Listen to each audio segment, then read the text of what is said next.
આમ આદમી પાર્ટીના શિક્ષણ સેલ ગુજરાતના પ્રમુખ જીતેન્દ્ર ઉપાધ્યાયે ગુજરાતની કથળેલી શિક્ષણ વ્યવસ્થા પર કર્યા પ્રહાર. અમદાવાદમાં 32 સ્કૂલ પતરાના શેડવાળી છે, જેમાં 9000 જેટલા વિદ્યાર્થીઓ અભ્યાસ કરે છે.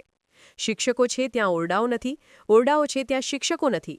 સરકારી સ્કૂલમાં રમતગમત માટે ગ્રાઉન્ડ નથી. જય હિન્દ, જય ભારત, જય જય ગરવી ગુજરાત. હું જીતેન્દ્ર ઉપાધ્યાય, શિક્ષણ સેલ આમ આદમી પાર્ટી ગુજરાત પ્રમુખ. ગુજરાતનું શિક્ષણ તંત્ર ગયું છે ખાડે. આવું આપણે કહેવું પડે છે. શા માટે આપણે આવું કહેવું પડે? ગુજરાતનું શિક્ષણ પાછળનું બજેટ દર વર્ષે લગભગ 50 થી 60 હજાર કરોડ રૂપિયા જેટલું હોય છે. તમે વર્ષ 2025-26નું શિક્ષણનું બજેટ જુઓ તો 60,000 કરોડ રૂપિયા જેટલું બજેટ છે. પરંતુ શિક્ષણ વ્યવસ્થા જુઓ, સરકારી શિક્ષણ વ્યવસ્થા જુઓ તો જાણે ખાડે ગઈ હોય એવું લાગે છે. જ્યાં શિક્ષકો છે ત્યાં ઓરડાઓ નથી, જ્યાં ઓરડાઓ છે ત્યાં શિક્ષક નથી, સરકારી સ્કૂલોમાં ગ્રાઉન્ડ નથી. વર્ષ 2024-25માં જુઓ તો 1600 સ્કૂલો એવી હતી કે જે એક જ શિક્ષકથી ચાલતી હતી. એટલે કે એક જ શિક્ષક બધા વિષય ભણાવે. તો આ શિક્ષણ તંત્ર વિદ્યાર્થીઓ ભણશે ક્યાં? સરકારી સ્કૂલોની હાલત કફોડી છે. હાલમાં જ સ્ટેન્ડિંગ કમિટીના ચેરમેન દેવાંગ દાણીએ સ્વીકાર્યું કે ખાલી અમદાવાદમાં 32 સ્કૂલો એવી છે કે જે પતરાવાળા શેડમાં ચાલે છે. આ પતરાવાળા શેડમાં વર્ષોથી વિદ્યાર્થીઓ અભ્યાસ કરે છે.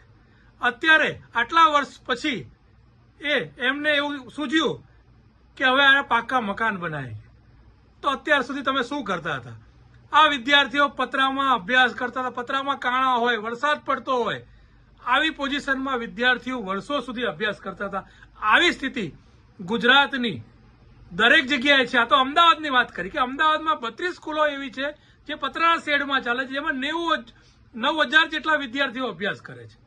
તો એ કેવી રીતે અભ્યાસ કરતા હશે? આટલા વર્ષો સુધી કેવી રીતે અભ્યાસ કર્યો હશે?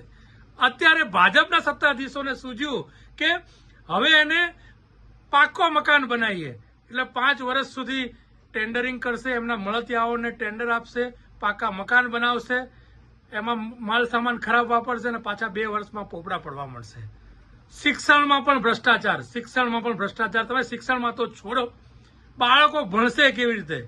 તમારા ત્યાં શિક્ષકો નથી, ગ્રાઉન્ડ નથી, પાકા ક્લાસરૂમ નથી. તો અમે આ ભાજપ સરકારને કહેવા માંગીએ છીએ કે ગુજરાતનું જે શિક્ષણ તંત્ર છે તો ખાડે ગયું છે. એમાં તો ભ્રષ્ટાચાર છોડો. જય હિન્દ, જય ભારત, જય જય ગરવી ગુજરાત.